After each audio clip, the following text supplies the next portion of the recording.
Williams, upstairs to the right music channel. Welcome, welcome. Glad to see everybody here. Give me a moment to get myself set up over here. And go to my live page here and pull up the live stream so I can see what everybody is saying this evening. Whether you're watching this now live or if you're going to watch this in the rerun, I want to let you know I really do appreciate you taking the time to do so. It is always good to have an audience live, but either way, if you're taking the time to watch, I really do appreciate it. All right, we're all set up here. Ben, welcome. Dewey, Denro, everybody. Let's see here. Let me get that a little bit bigger. Mickey's here. Frederick, hey, everybody. All right. Hammy's in the house. Got yourself a clone coming. Oh, the Centavo. Centavo is a nice one. That is a sweet one. All right, let me make my adjustments here, guys. YouTube has this new program where they won't allow me to do it on the side like I used to. So we will do it vertically like this from now on. I just have to get used to how it frames. Get my light here. Yeah, there we go. Good to see everybody out there. Clone. I have a clone here, as you know. This one it was made in Los Angeles, and I would say it's on the same level as that Centavo. It's a really good clone.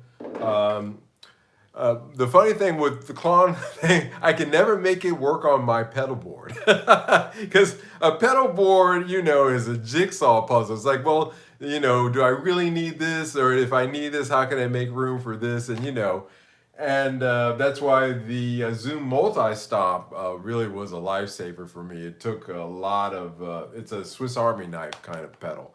And it works great. But the Klon I've never been able to get it on there, and I kind of like the Nobles preamp booster a little bit over the Klon for my purposes. So, but yeah, clones, you gotta have one. I've got one, and I'm not letting it go. When I took it to my pedal tech, Gustav, and he looked at it. He says, "Wow, this thing is really well made. It's fantastic." I said, "Yeah, I know." I've got another pedal that is going on my board, my Japanese overdrive. Something's wrong with it. It's not working. Don't know how that happened because it's just been sitting here, as you know. But I found a way to make it fit on my board, speaking of puzzle pieces, and it's not working. So that will go to Gustav. Probably I'll mail it to him. It's a bit of a journey to get to his warehouse. But that's what's going on with that. Welcome, everybody. Yeah, we have Dr. Powell. Welcome, welcome, welcome. So glad you are here. We have topics to discuss tonight, as usual. I want to start tonight with an article on the guitar.com website that I have here in front of me. All right, make another adjustment here. There we go. All right, that's a little bit better in frame. Now on the guitar.com website, the title of this article is A Brief History of Squier Guitars. Now, as you know, recently I've taken a great interest in Squier guitars because I've been in the process of putting parts together and building myself recently a Squier parts caster Strat. And you can see the results of that in the regular channel show that I put out, content that I put out yesterday. If you haven't seen that yet, please, all you guys, take the time to check that out. I appreciate it very much. Maddie, welcome so much.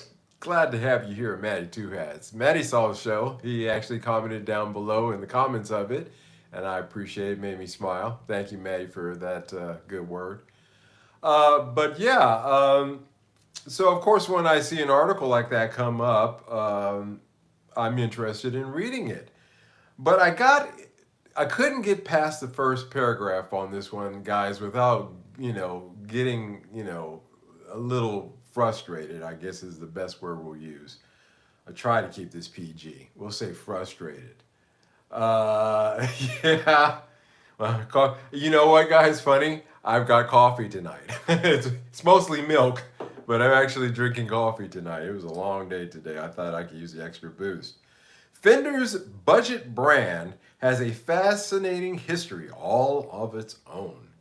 Now, right there in the first paragraph, right there in the first line of this, we have the word budget brand.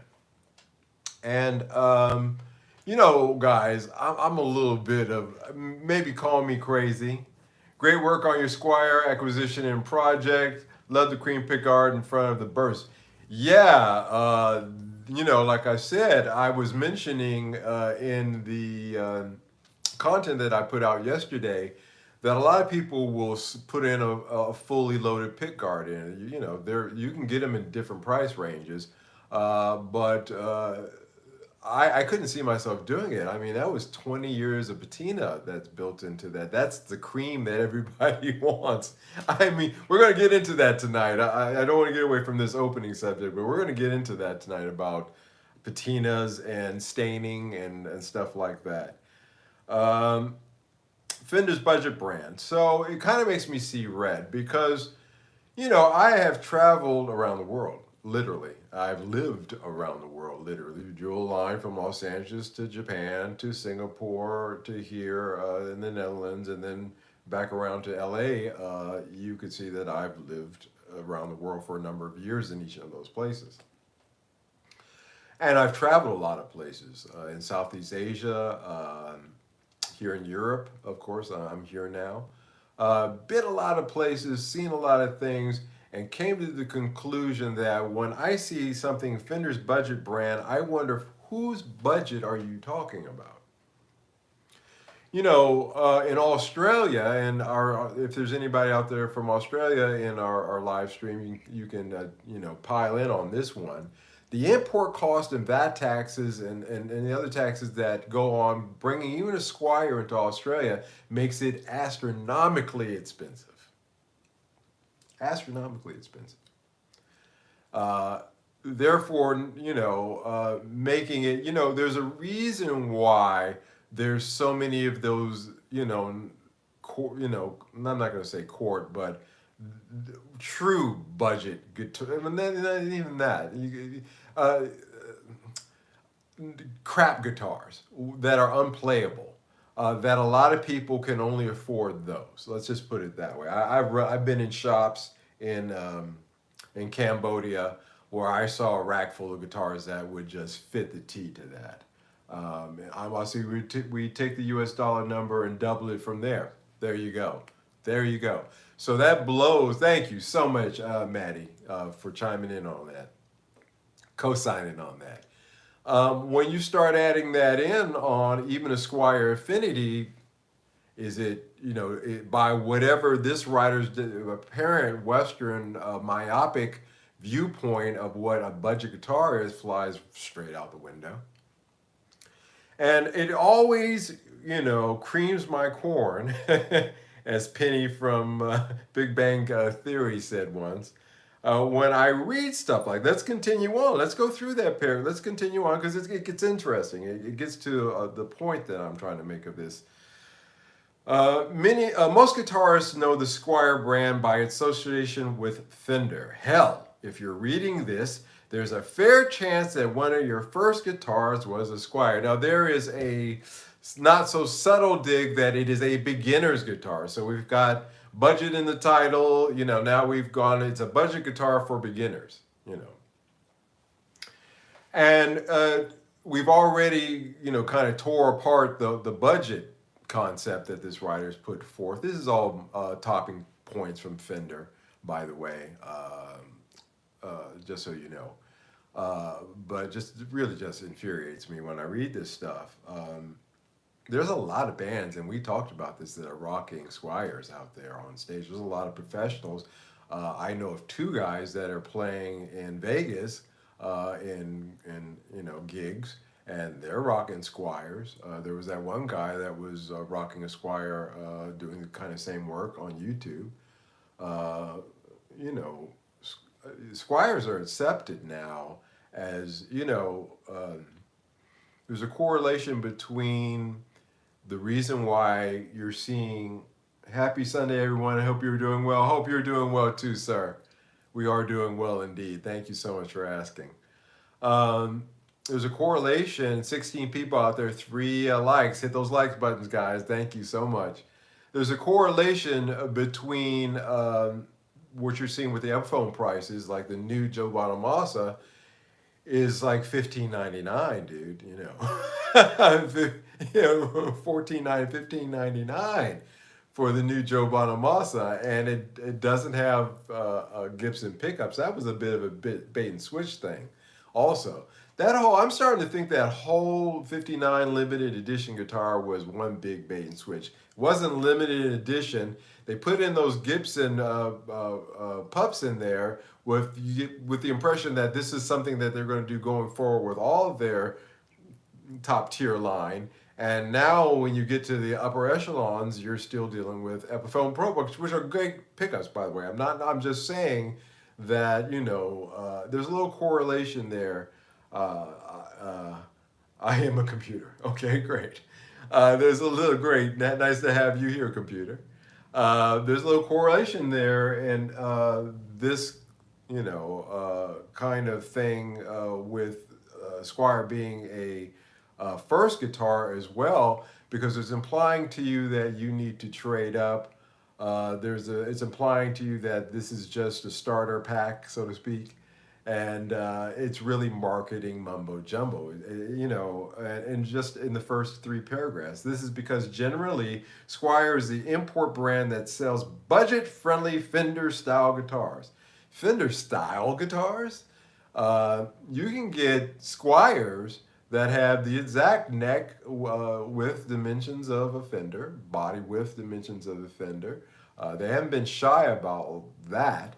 You can get them thinner, like the Affinity, something that you can't get out of the Squire Affinity that you can't get out of a Fender guitar.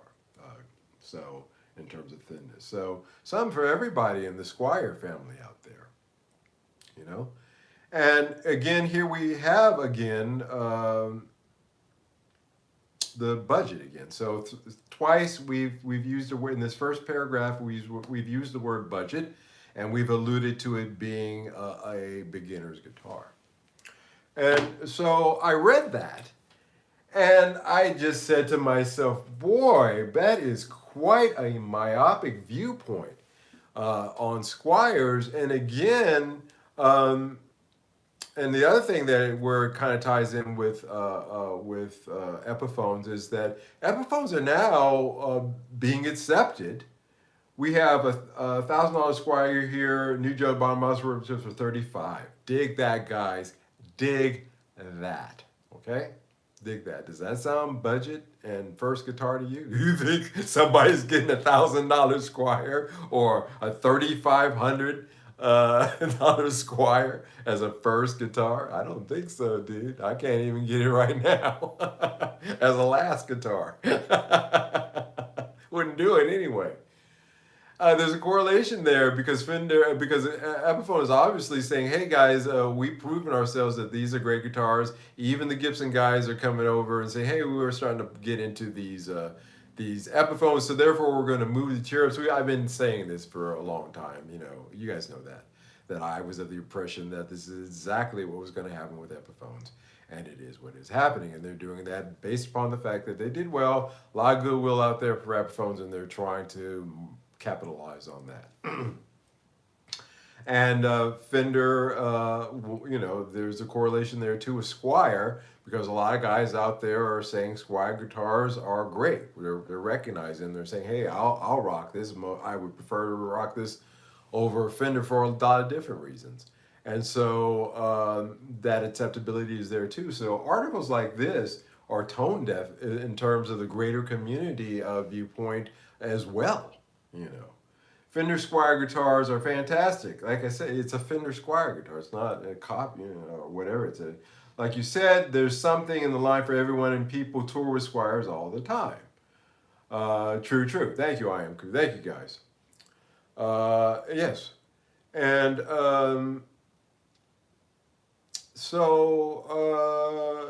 dig that. I mean, and this is, like I said, this is not this is their thinking, and it slaps in it just, a slap in the face of the reality of what the situation is out there, and you would think,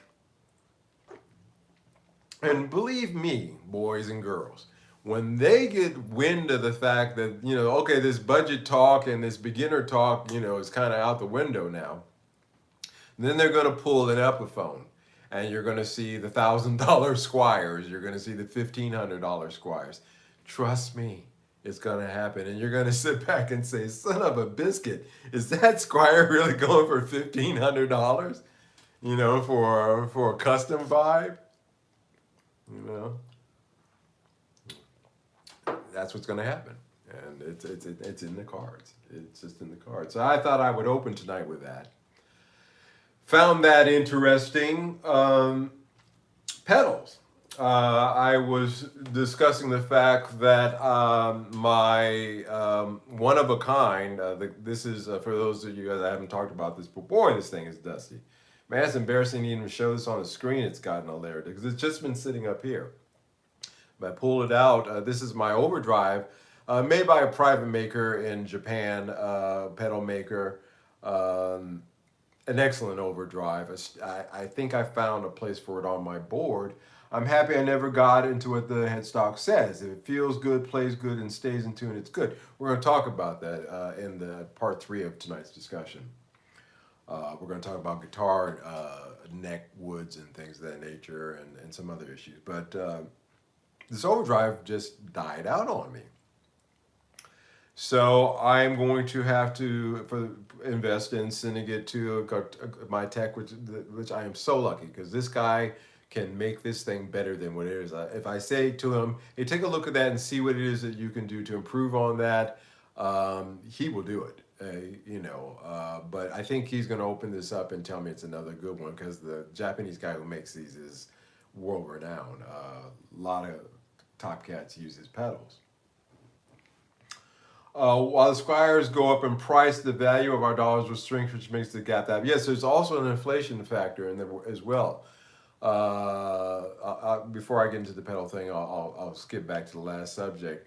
There's a discussion on my Les Paul forum we're having about that I'm involved in.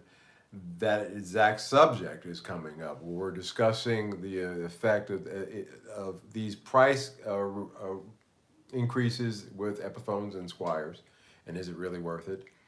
And also the fact that inflation is true inflation. We've been really lucky for a long time in the West. A lot of production was coming out of China. It was done cheaply, and you get things inexpensively. And for a lot of reasons, inflation was kept down. But now that these markets are changing, trade routes are changing, things of that nature, people are retooling and moving to other places. Inflation is going up, and you're starting to experience real inflation. And it can mean that this is $2 today, and it could be $4 tomorrow. It can get to that point. That point is hyperinflation.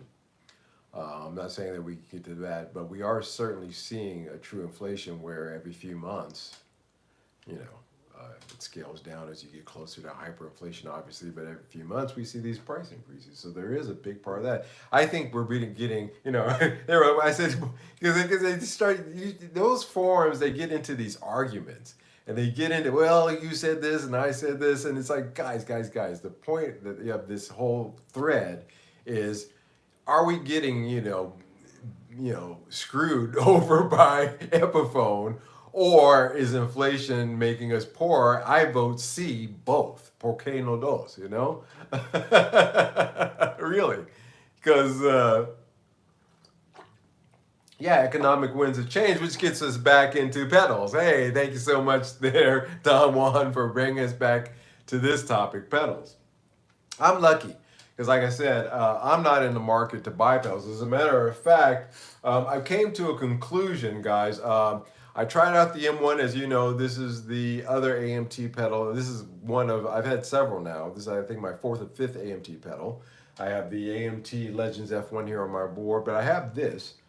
Um, and this is basically a JM800 with a working tube. The tube actually works. It's not unlike that tube monster, vintage tube monster. This thing actually, the tube does drive a bit.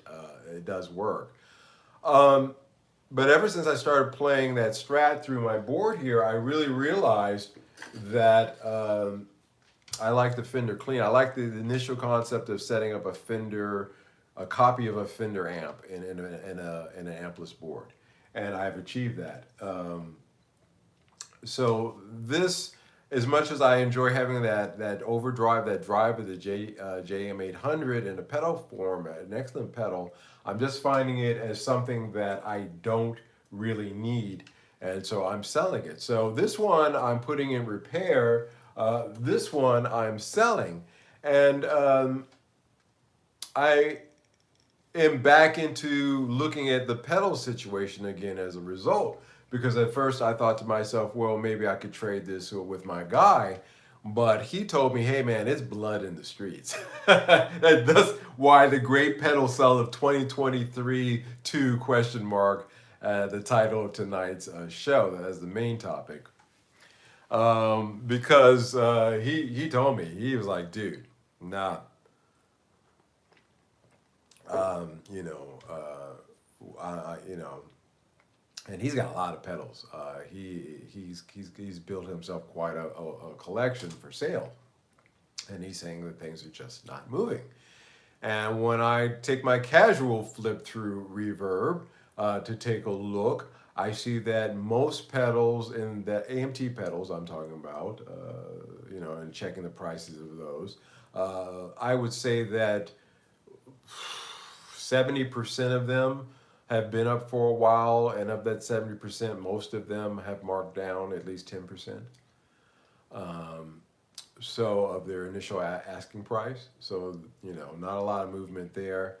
As you guys know, I hate Reverb, but I hate Mark Platts even more for selling here in the Netherlands. That's kind of like the local trade, and I'll buy off of it. But the idea of selling on it is just even not happening. And Reverb, as much as I hate the fees and all that, I do get a broader market. So I put it up for sale on my Reverb page that I have, shop. And but as I was doing that, and the other reason I decided to do a Reverb is this is the only one. There's nobody else that has one for sale, and that's usually a good thing. These F1s are dropping in price. This F1 on my board, which is the Fender pedal that I love so much, but you can get them now for about 25% of less than I paid for this used now. So there is that. So I am seeing that a lot of the stuff is just appreciating in value. Will I get my asking price for it? With all those things in mind, I priced it according. We shall see. I don't know, but yeah, the pedal market is dismal. And I asked him, I get offers on regular on Reverb with markdowns every other day. Pedals are being marked down consistently on there. Yes. Yeah. Yeah. Because the bomb falling out on the pedal market. And I want to talk to you folks. 18 people out there and 8 likes. There's just something wrong with me. Hit those likes, guys. Hit the likes, hit the likes. I really appreciate it. 20 now. I appreciate all 20 of you showing up this evening and discussing. Hit the like button. Thank you so much. Yeah, there's got to be an explanation behind this. And I think, you know, we talk about an extinction event for certain things. And I've been alluding to my own, musings, as I'm around the house and doing things that, really seriously, modelers are taking the place in the younger generations where it's your practice amp too, because a lot of modelers have headphones in them, so you don't it kills it. You can use it for practice, you can use it for at home use, and you can use it on the stage. The likes and the watches never match. I know. I never could figure out why that is. And then the minute I say hit the like button, like 10 people would drop off. Like, no, man, I'm not doing it. You're asking too much. And sometimes, like, should I even ask? Yeah, I can't figure that one either, but it's all right. We're having fun. We're having fun. I appreciate you guys sticking around. I'm going to take you to some interesting places, something to think about tonight, as usual. I'm not going to disappoint in that arena. But in the youth market, yeah, the modelers is a thing. When you get into my age bracket and older, home enthusiasts and even still touring type guys, there's no way in God's green earth that we're going to be lugging around even a Fender Deluxe. It's not going to happen. Not going to do it. It's a backbreaker. And so you start, and depending upon the, and gigging as well, depending upon the venue guys, the regular touring guys, most of them have gone over to Mahlers too for the very same reason. So the Tone-X pedal that came out recently is quite an interesting device. A lot of pedals, like the Rat pedal distortions, a lot of classic distortions and overdrives are modeled in that pedal that you can download with it. So it makes and you can chain them too. So it really makes the point of having an old school pedal board like this one, with pedals, kind of moot too when you really think about it, because honestly speaking, why there's connections between these, there's an extra plug-in, if something goes wrong, there's a lot of failure points in that. In my opinion, if the modeler goes down, you got one big major failure point, but a lot of people find that to be an acceptable risk. So pedals, man, are, like those amps. Like I said, amps are, when I go to the local shops, and I'm not talking, and I just was at a local shop to buy a discount. I got a Gator case, the Florida company, for that Strat that I built. I saw a Gator case, the GW case, down there, not the GW, that's a Gator Y, the regular Strat and Tele case, for $78 on B stock. And I went down to the shop down here, Bax Music, because I thought they had it in stock down there. I thought I'd bring it home. Thank God I didn't, because I forgot how laborious it is to carry a Tele or a Strat case, especially that Gator case, because it's made out of pine. It's a serious, made in Florida case, so it's a serious thing. I work at a guitar shop, and amps have been slow for many, many years. Yeah, and it'll get worse. And that's where I'm getting at. I was down there at Bax Music paying for the case. They didn't have it, so I had to have it shipped from their warehouse. But as you saw in the video, it's lovely. But I was standing there, and they just had a crap load of amps piled up there. Then most of them were new. Not a lot of turn-ins. I go down to some of my older shops here, the guys who've been in business for decades, and go up through an amp section, and you need to bring a duster. You better wear one of those face masks, or if you don't go up there if you have asthma. Going to check out the amps, the vintage amps can prove to be deadly. It's good to hear keep pedal board small relative to keep cascade failures down. Yes, exactly. The KISS principle of pedal boards. 4 to 6 pedals at most. Maybe less. Yeah, what do I got here? 1, 2, 3, 4, 5 pedals on this board. That's it. And even to tell you the truth, this one isn't even connected. So it's 5, 6 pedals. Yeah, tops at the most. 5 to 6 pedals at the most. Agree. I see these huge pedal boards, these things that look like, you know, it's something out of the cockpit of the space shuttle. And I can dig the concept, man. You want to get all these different sounds, but my God, it just gets ridiculous. So yeah, 5 6 pedal. I agree. That's the whole idea of this. That's why I bought this pedal train Metro because it's a small pedal. It forces you to keep it to think, forces you to really think about it. If you got a big board, maybe I'll throw a rat on there. Maybe I'll throw the Klon, and then all of a sudden you've got the space moonlander. You got the Death Star because some of the light, sort of, it looks like you turn off the lights. It looks like George Lucas is going to film it. But yeah, I think the bottom of the pedal market is falling out. Huge boards with mini connection switchers. Yeah, nah. But even a small board like this, like I said, is becoming kind of au fait. It's becoming kind of, like, do I really want that? Do I really need that? Do I want to invest in that when I can invest, in a Tone X?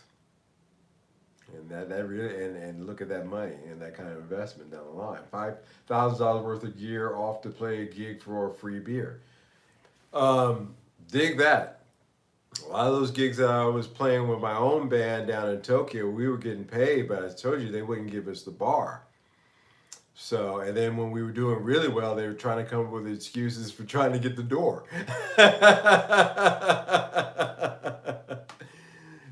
But nobody in my band, we weren't rocking it like that. But some of the bands that were playing, they were, and I was like, you could be lucky if you guys come out with Nissan yen each, which is about $25, $30. Straight to amp, one shot ACDC. Yeah, well, that's the other thing too, is that you got the cats who are straight to amp, but you got to know that experience in order to know. It's one of those things you got to know to know. Was that Rumfield said that time about known unknowns or unknown unknowns? Whatever he was tripping off of that day. Yeah, you got to know that. I told you I sold that left-handed Jag Stang to one of my clients here next door, and he wanted, young guy, and he wanted to try it out before he signed the paper, so to speak. I brought down my Laney amp with that vintage greenback in it, and he plugged into it, and it was the first time. He's 23 24 years old. It was the first time in his life he ever plugged into a tube amp, and it blew him away. He says, I have a Mahler at home. He says, I had no idea, that this is what a tube amp sounds like. It changed his life. Yeah, when you know, exactly, man. But you got to get to that point to know or care to know.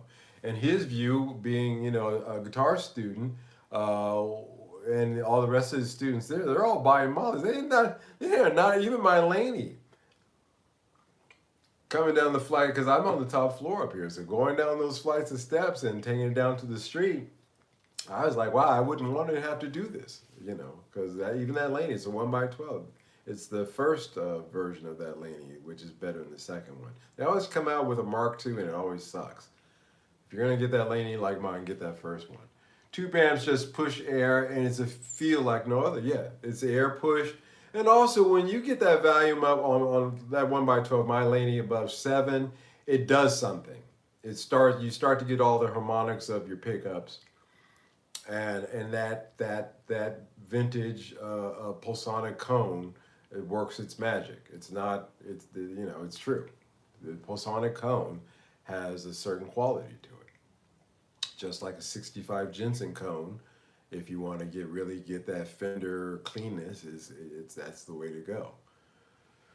I still like 1x12 and older than new kids come through. Yeah, but I'm older than new kids come through. Yeah, that's what I'm saying.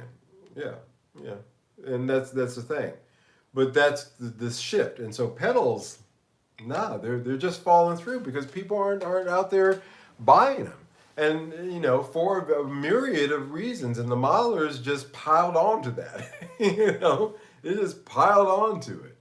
Now the reason I have these pedals here is for recording, because I don't want to mic up that Laney. It's not practical. Even though I'm on the top floor and these it's wood and this is a very old building. This building was made in 1902.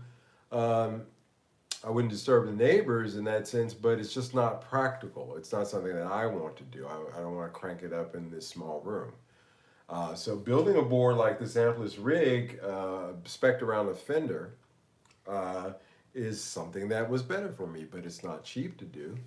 And by the time I look at the cost of putting this together and all the pedals that I bought and swapped and everything else to get to this point, it might have been better for me just to buy a modeler. Would I have the same tactile feel of pedals? No. Does it have the magic that some circuits, are not all circuits are the same. So some are dead, some are fantastic. It's not an algorithm. Yeah, that's the thing that appeals to me. But again, that's subjective. I like Marshall heads with a 2x12, but Fender Princeton all day for my cleans. But I have a Boss IR 202. It's different today for us who are older. Yeah, we have more options than we had when we were younger. I'll give you an example. This is a digression, guys, but it is an example about more choices. What happens when you have more choices? Back in the 1960s, and this ties into guitars as well. A Fender Stratocaster was $295, which translates to about $3 grand today money. And you know that Les Pauls were in that same ballpark, about 2,500, about the same as they are 250, about 2,500, same as is today, adjusted for inflation. So they were buying the cheaper guitars there, the Sears catalog guitars, and a lot of those guitars had really heavy necks. And the strings that were available at that time were not necessarily specific to just electric guitars. A lot of the strings that were available were only 13s, 11, 12s, and 13s. And you had to have string tensions like that because those necks were so thick. And a lot of those necks on those cheaper guitars were boat necks because of the tension. It's just the pure mathematics of it. Then Ernie Ball came along in the 65, 66, I believe. Correct me if I'm wrong out there. And came up with the ability to have sevens, eights, nines, and tens. All of a sudden, you had choice in strings. And because of that, you had choices in guitar necks. You could probably play a thinner one and get a better response with the sevens or the eights than having to play it with the 13s and things of that nature. So again, these little things that come along that create choices have a snowball effect into other things. And the modelers have had a snowball effect into the pedal market that the pedal market is dying. So I say the great pedal sale of 2023 too, because honestly, I don't know how long that this is going to go. This could be the beginning of just a great fallout in the market. I wonder how much people are getting for those bad monkeys now. or I guess there are some like the Klon. We were speaking about Klons tonight.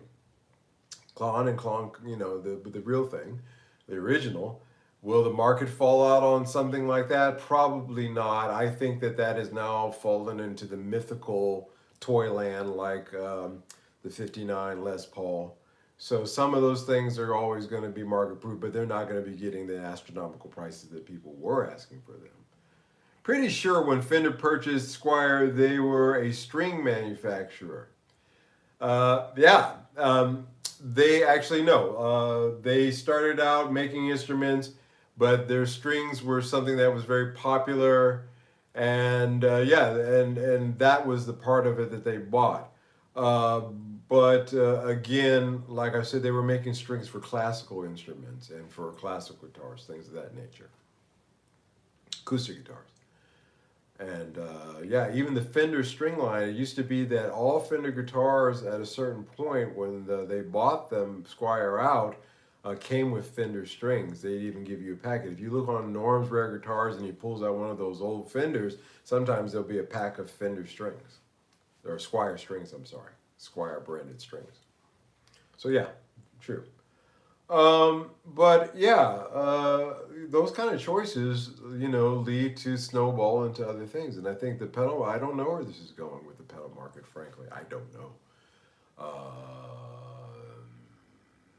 Not good, the way things are falling. And some vintage things like the Klon, as I was alluding to there, they're kind of recession proof. They may not go out, or, of course, a lot of original Tube Screamer, this, that, and the other. Sure, certainly. Those will hold their value, but they will not be fetching a premium like they used to anymore. And that market is really going to shrink down because it's just not really necessary. And looking forward, I just don't see pedals having much of a future. Once everybody, and again, these are, talking about, these are copies of a copy of, this is a copy of a copy. No, this is a copy of the original, but some things are a copy of, but this is a copy of a copy of a copy. This is a copy of a pedal that was a copy of another pedal that is a copy of the original.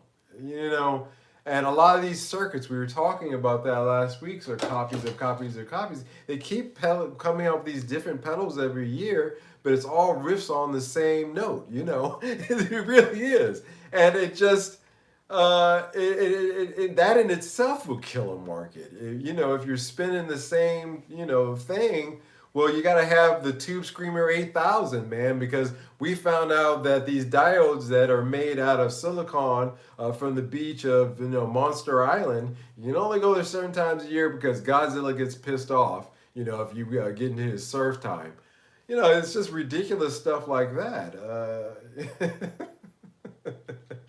They're copies and copies and copies. And it's same things with guitars. Again, every Gibson Les Paul, and this is our newest thing for 2023, it's still a riff on a riff of a riff of a 60, 70-year-old riff. So, anyway, you guys know where I'm going with that.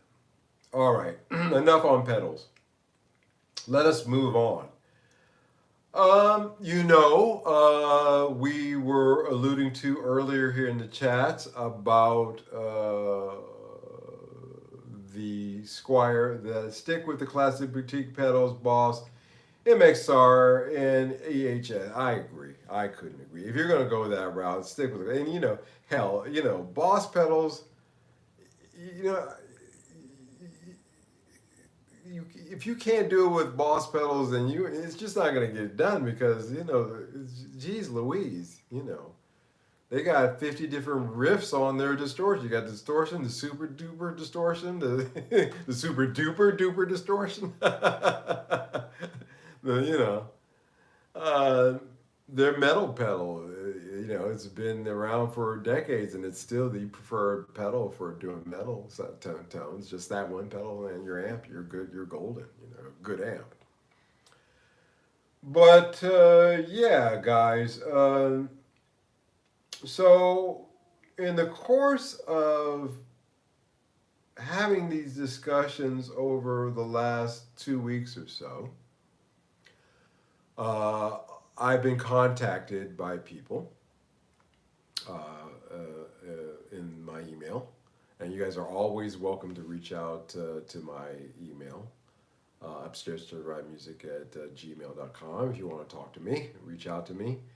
But I had a friend who reached out to me who saw what I was talking about, bodies and parts, and how the ecology, the waste of it, and how, a lot of this stuff is just sitting around. Mickey was kind enough to offer to send a neck, which is advantageous to this story. I'll get to that in a minute. And he had a Squire Classic Vibe body, 2018, he believes, body laying around. He says, I'll let you have it for the cost of shipping. And I said, thank you. So he's sending that to me. Mickey's sending me a neck. So right there, I can put a guitar together. And I'm loving that, frankly, because it's giving it a loving home. It's giving this stuff a loving home. It's doing the right thing as opposed to the wrong thing. It's moving in a right positive direction, and it's one person at a time. And again, it really reminds me of that story I told you guys about the stone soup, where a guy's got stone in a pouch, goes into a village. Everybody, short stories, goes into a village. Everybody's starving. It's winter time. He takes that stone out of his pocket. He goes up to the center of town where there's a cooking pot. Takes some of the snow, puts it in it. He puts some wood gathered from twindling or around, laying around stuff that he found, kindling that he found laying around. Starts a fire, drops a stone in. People getting curious. Well, he says this would taste a whole lot better as he dips a spoon and says if we had some carrots. And he says, well, I got some dried up carrots, so I didn't think they were good for anything, but I'll bring them. We'll just throw them in there. And everybody in town had a little something to make a complete soup, a complete meal that everybody shared from. And so I like that story. I've always liked that story since I was a kid because it's about community coming together.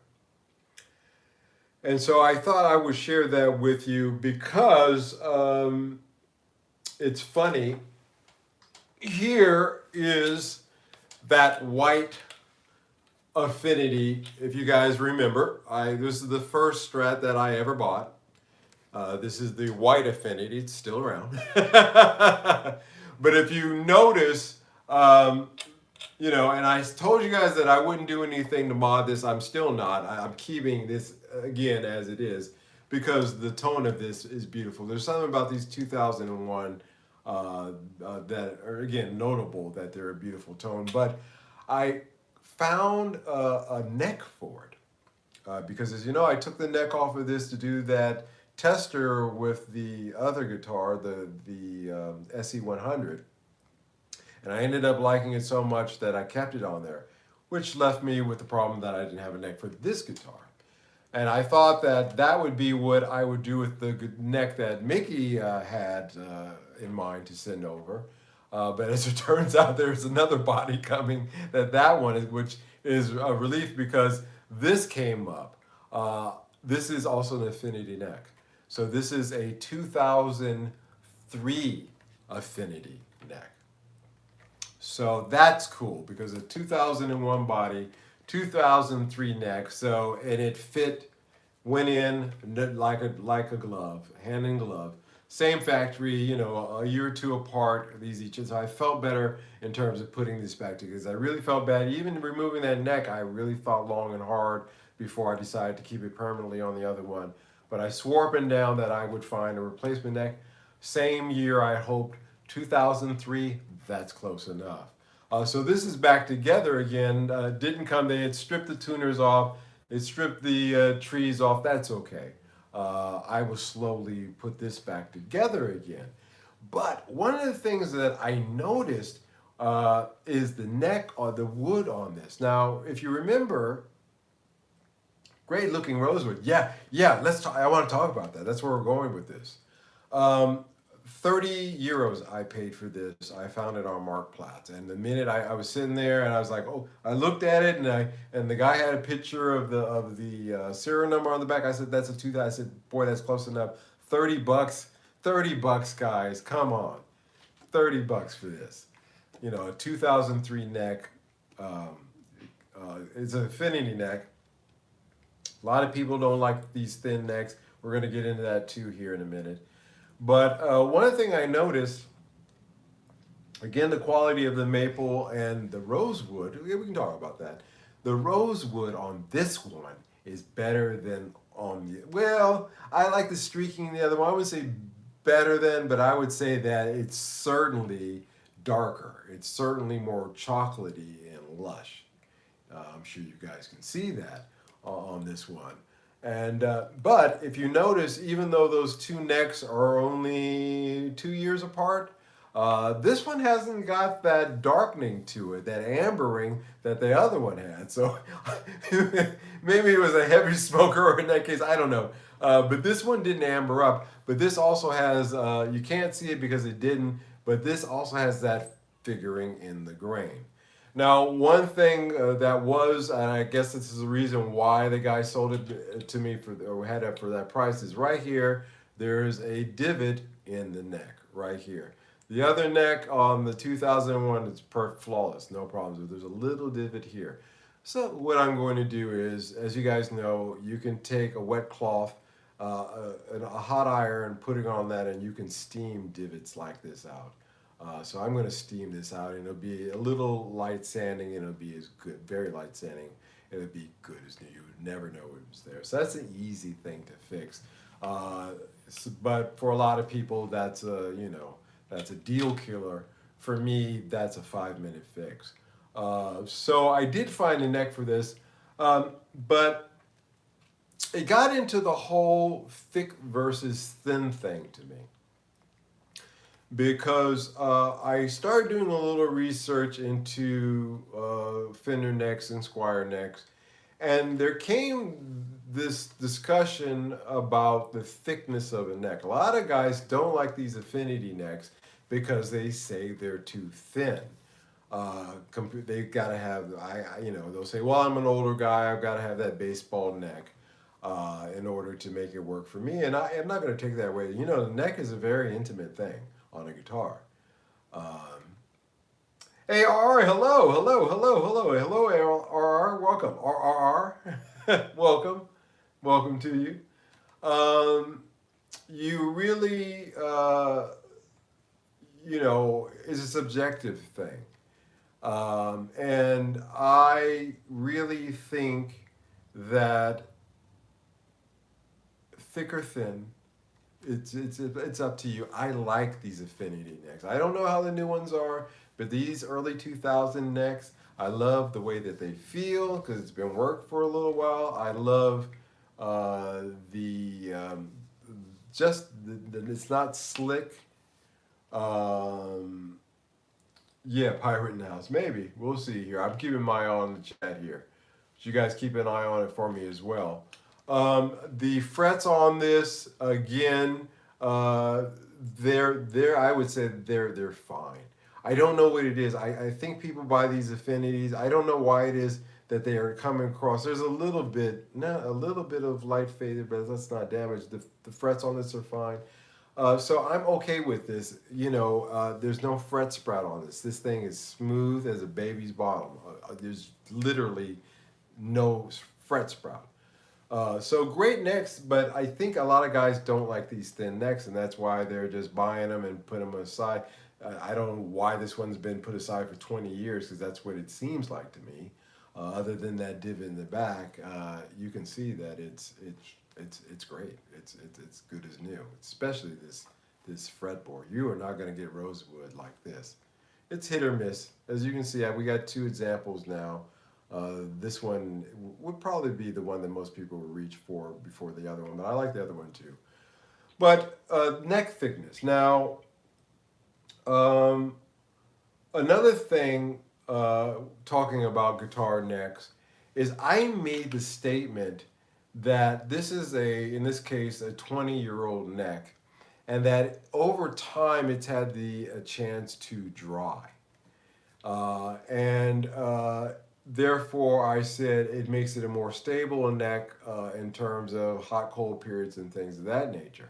Fern actually corrected me on that statement. That is not a true statement, and I can't say that again anymore because he let me know that, of course, in the 60s and up until, he said, around 1980, they would cut the wood, they would float it down the river or whatever behind the barge. So it was absorbing a lot of moisture there. They would sit it in piles, and it would off gas, and it would dry that way. Then they put it in the mill, and they'd mill it, and then those planks would set for a number of years. And in this slow process, this water was slowly getting taken out of the wood.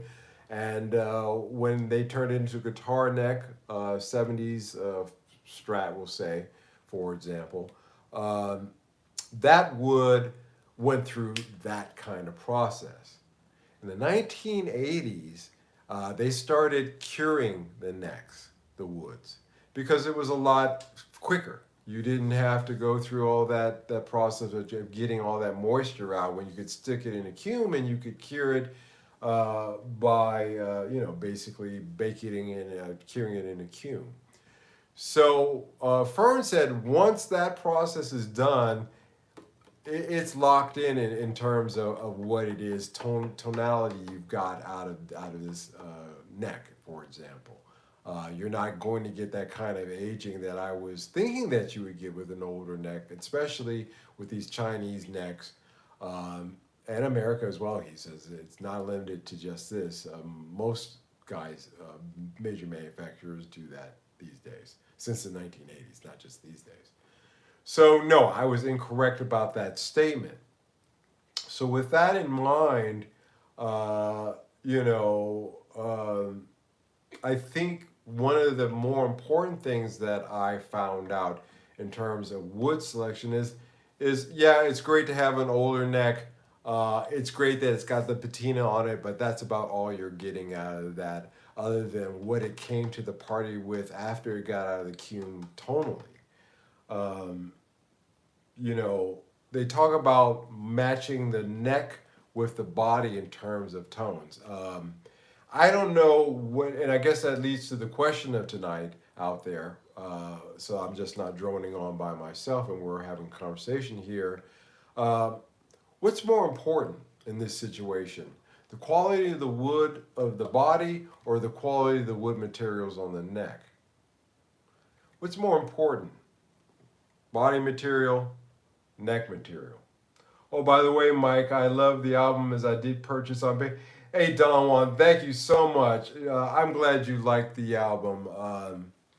I love it. I was my favorite. I've decided my favorite song on that album is probably the second track. I really like that song. There's just something about that one. It's funky. But anyway, getting back to this, so I don't get too many digressions. Um, I think that the neck wood is more important. I really do. You know, there is tonal matching. People say, well, why am I paying so much for I think neck because your hands are on it? Well, yeah, there's that. There's the tactile essence. That's why I started out with talking about thick or thin necks, just to cover that, so that we've covered that area of the subjective aspects of it. Now I'm talking about more of the physics involved here. But on the subjective side of it, yes, that's really going to come down to you. That the neck is going to, because that's the business end. As I said before, this is the business end of the guitar. And so if you're not comfortable with the neck, it doesn't matter if you got 59 pups in here from original Strat. You're not gonna like it because you just can't get along with the neck. I learned you know just by screwing around that I like these 21 fretted Squire Affinity necks. They don't bother me actually. I also learned that I like them with slinkies, which is not my standard strings. As you guys know, I have strings that I use for decades now, over a decade now. But I might just go out and buy myself a set of Ernie Ball Slinkies to throw on that other Strat. And right now it's got a set of my regular nines, but Slinkies I think is what that guitar is calling out for. Whereas this Affinity, when I get done, it may be calling out for 11s. I was thinking just to try out. But anyway, matching tones, the neck and the body. I'm talking about the physics here. The feel of it is a subjective thing. I like that thin neck. Some people hate them, and that's good because they're throwing them away, and I can buy them for cheap. Works out for me. I think a combination of both body and neck, the quality does matter. Funky Good Time, yeah, Funky Good Time. That's the title. Thank you. I can't remember the titles of my track two. What's track two? Behind the Blue Door. No, no, no. Funky Good Time. Thank you. Yeah, I love that track. I had a lot of fun recording. That's recorded with my Laney amp, 1x12, with the Les Paul as the main guitar. My Les Paul Classic, I believe that one was. Yeah, just ripping, and stacking tracks on that. But yeah, matching tones between the body. I think the neck is the more important thing from a sonic viewpoint as well. I think that a good quality maple neck, tonally, and I used to say, well, an aged neck, and that's true. If you can get yourself one of the older, not non-cured necks from before 1980, then that plays a sonic part of it too. At the Fender Custom Shop, they'll take a body and they'll take a neck and they'll ping it. They'll sit there and they'll say, well, this is a thinner neck. This should go with this certain body because they match better. He says everybody always wants a thick neck. Most of the words he says it's always a thick neck. He says, but you're losing a lot of sonic beauty of having a thin neck, as I understand his preference, he said, but there's some validity to thin necks as well, and he'll match that accordingly. So there is something there between the body and the neck. I'm sure a lot of you guys out there have guitars where, again, if you were part casting, that this particular neck didn't sonically work as well with that body, or vice versa, as opposed to another combination of those two. So I think neck would be the first important thing, the highest quality neck you can get, because of course you got to touch, you got to play, you got to love it, but also to make sure that the wood quality is as nice as possible, and well put together, the nut and all that whatnot. And then you can somewhat be a little bit liberal with the body as long as you can find a good body that tonally matches with that neck. And that's why Squier to Squier, I think that's a lot easier than trying to match a Squier neck to a Fender body or vice versa, because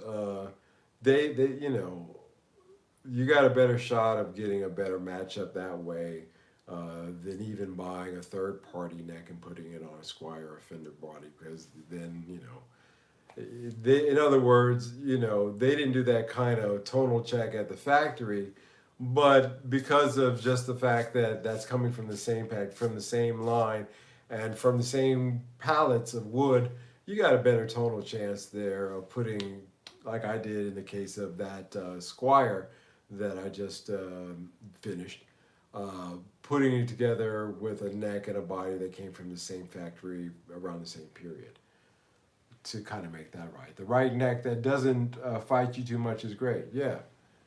And I understand what that's another term. If you don't know what it means to have a neck fight you.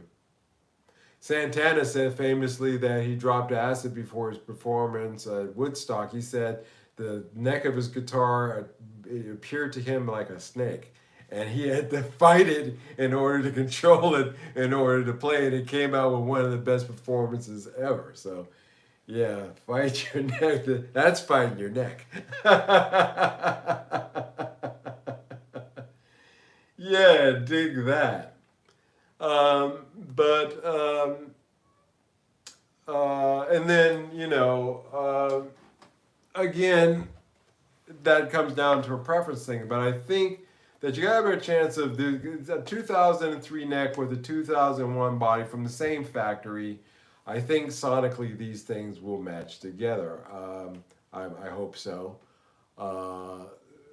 Again, I got lucky with that other one. I think that other one sounds gorgeous. I know what this one sounds like with a neck on it. So the minute that I plug it in, I'll know if swapping necks has made a difference in that tone. I'm not changing the electronics. I'm not even changing the pots on this one, guys, because I think there's something in the number 4 position of this guitar that you get with that combination of this thin block and those mini pots. So no need to delve into doing what I did with the other one and giving it new pots and a new jack. I fooled Fern. Fern took that guitar in, that Squire standard now in, and he looked it up and down. He committed me on the initial setup that I did. He still had to shim the neck on that one. And Also, I had him use his buffer to polish the headstock after I had done that color matching, getting rid of that affinity up at the top and color matching that area so that you couldn't even tell it was ever there. He didn't even know that I did that. He didn't know that was that was in that area. And he didn't comment. Normally he would comment on that, but I gotta give myself a little pat on the back on that one because normally even a small detail, something like that, Fern's got an eye. He will pick up on it. But boy, oh boy, I didn't allude to. So I went from having the point of all this really is funny to me. The funny part of all this is I went from having no strats to having the likely, well, certainly a second one here in pieces and a third one in pieces coming to me as well. I have three of them. That's crazy. It's stratomania. But it's going to be fun because think about that. I'll have a standard, I'll have a classic vibe from 2018 in Infinity. Think of all of the comparison shows that I can do just talking about those three guitars and comparing and talking about where you're getting real value there. I alluded to in my regular that the total cost, including Fern, so I had Fern do the finishing work on it, shim the neck, get it perfectly intonated. That thing, oh, it's like plays like butter.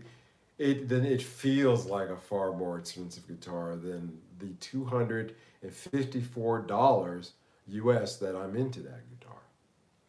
Or I'm sorry, $254 US that I'm 200 euros, so about $254 that I'm into that guitar, including with Fern's work.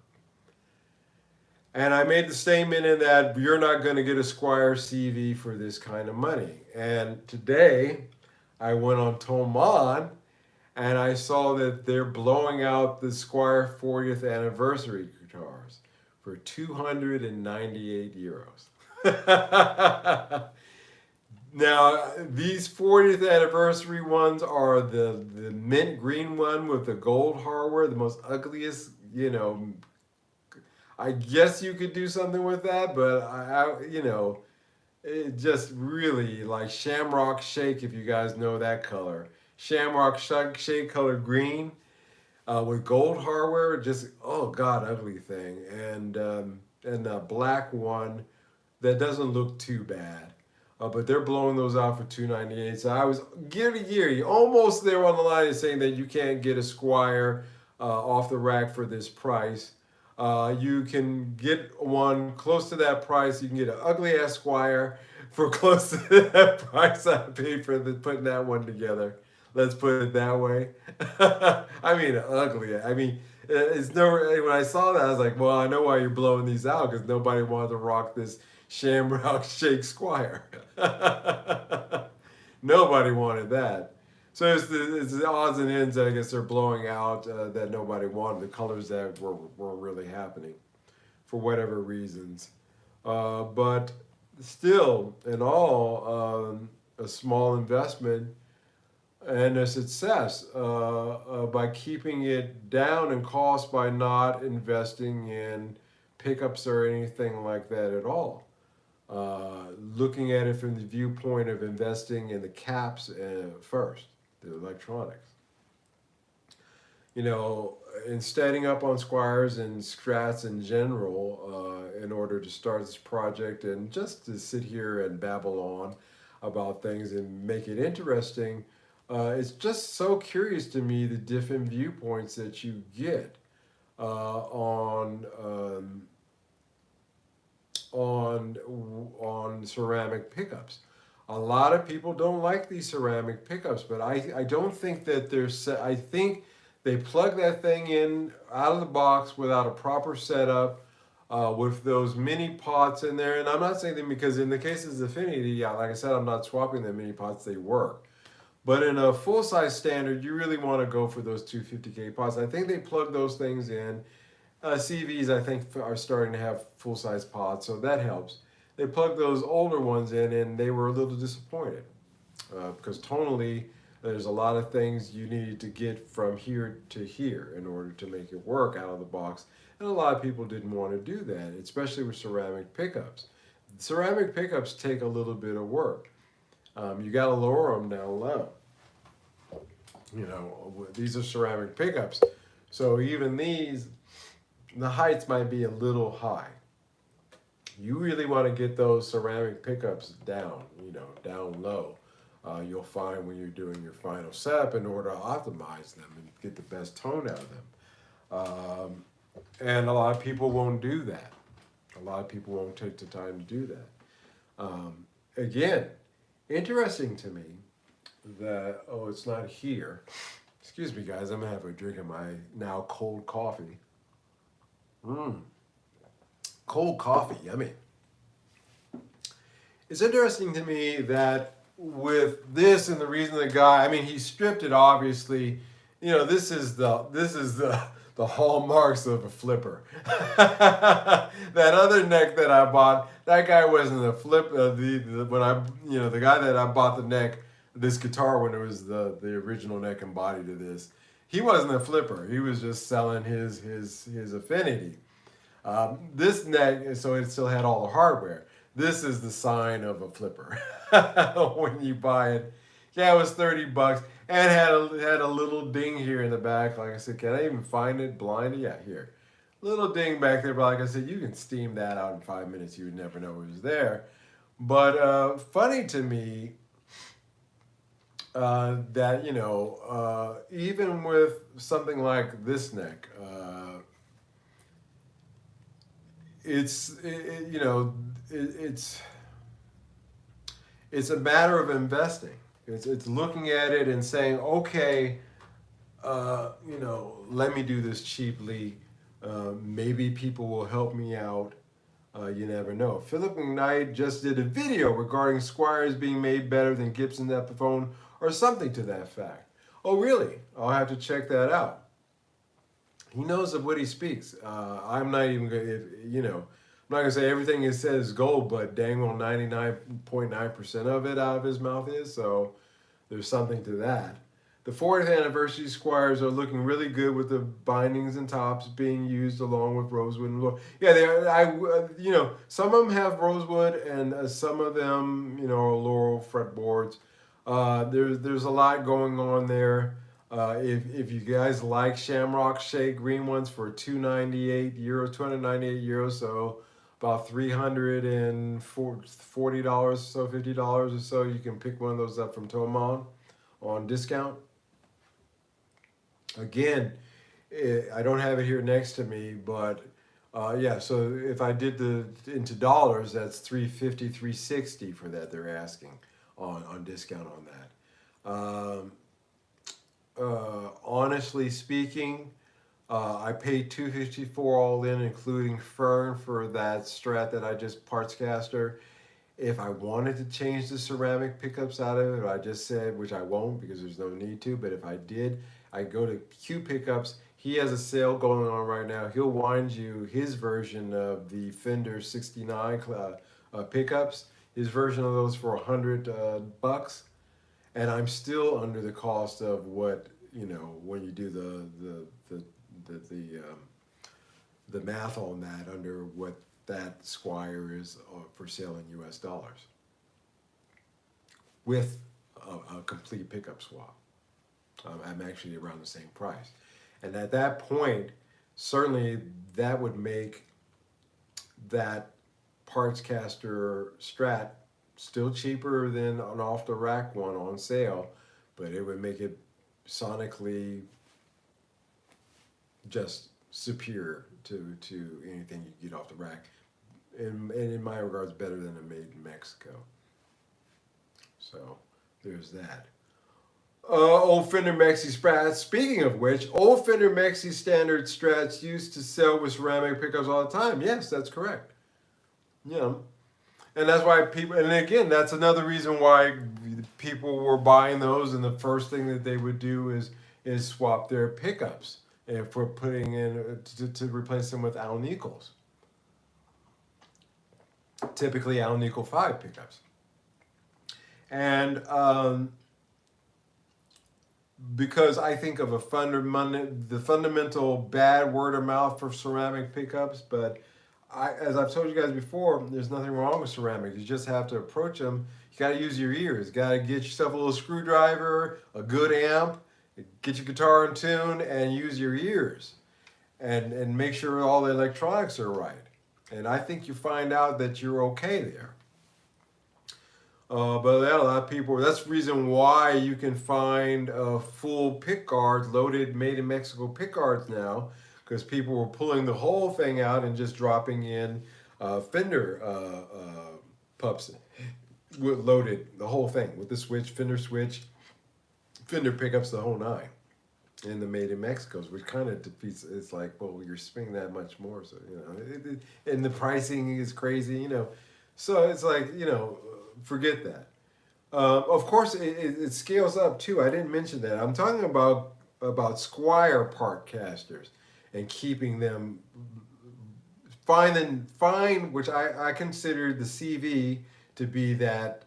Now it's, of course, its 40th anniversary, to be kind of the benchmark. $3.99 for the CVs.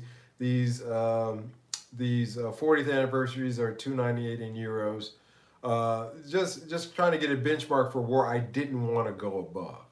If I went above that $3.99, I consider myself to be failing, because the whole idea was putting something together nicer than off the rack for cheaper. So again, the idea of dropping in a loaded pick guard from a made in Mexico didn't make any sense. Heck, a lot of people will tell you to take that thin block out and put in a thicker block. There's another topic of discussion for another time. Does a thicker block in a Strat really make a sonic difference over the thinner blocks that a lot of these Squires come with? I'll tell you, in my opinion, no. And digging into it and looking at other people's opinion, no. Not enough to invest in that either. And you're also adding weight to your guitar as well, by the way. You should be working the other direction. But anyway, so I'm thinking about what I'm going to do with this neck to wrap this up tonight. It doesn't have that ambering. A little bit. It's still an over 20-year-old neck, so it's not shiny white. It's starting to amber, but nowhere near that other one that's just 2 years old. I was thinking about maybe doing a tint on this one, an amber tint.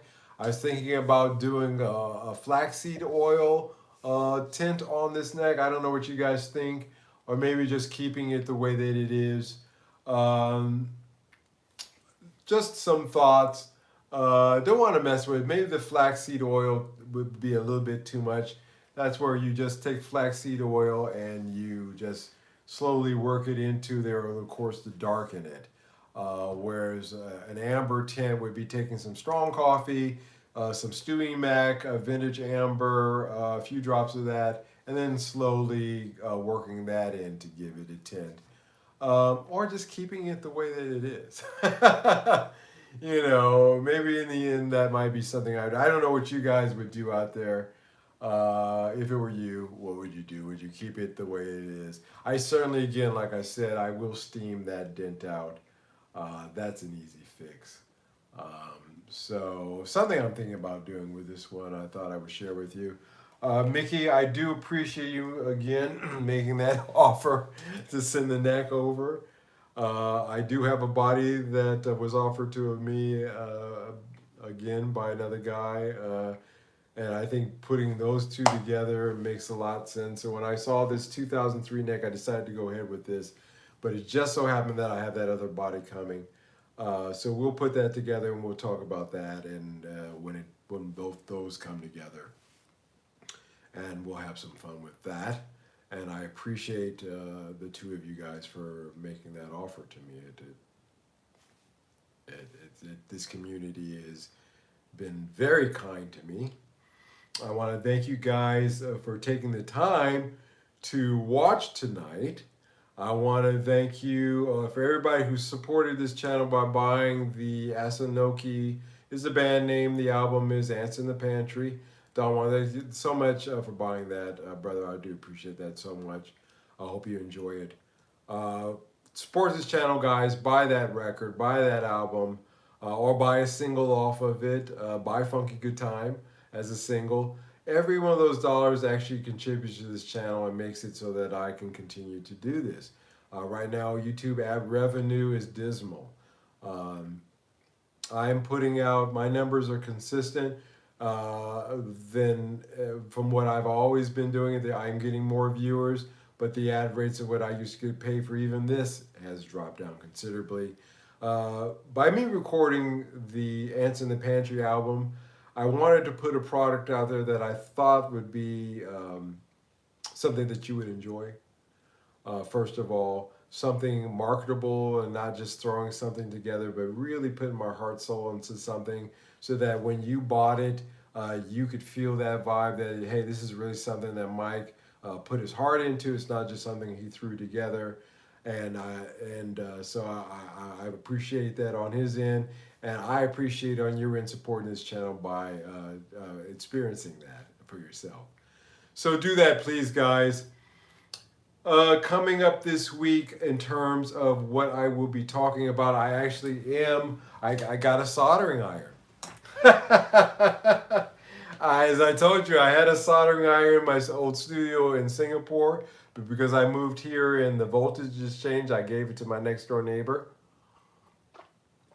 3 years later, I finally, it's because I'm finally setting up my table I'm going to put here right behind on this, against this wall for repairing guitars here at home more. I like swapping pickups and stuff like that. Thank you, guys. Just doing stuff like that and getting my tools together. So I got a soldering iron, which is the reason why when that comes in, I'll be able to do this dent repair on the back of this neck. It really works with a wet towel and a soldering iron. It works out. It works. But I'm really excited about that. So maybe that's what I'll do. There's a lot of videos on YouTube about steaming out a dent in your guitar neck or wherever it is. But I'm going to do it. I'm going to talk about some things that you can do at home. I'm moving these videos on the live stream and also in my regular channel more towards DIY. I'm kind of reading the room here. I think the economic times right now, again, the motto of this channel being I'm good. I think about moving back towards the I'm good motif by talking about doing more DIY stuff, talking about how to achieve something a lot cheaper, how to ask around with friends, scrounge around, and maybe do a little DIY on your end to put together something really nice. To fix the things that I might even do on this pedal. I might crack this open and see if it's something that I can do.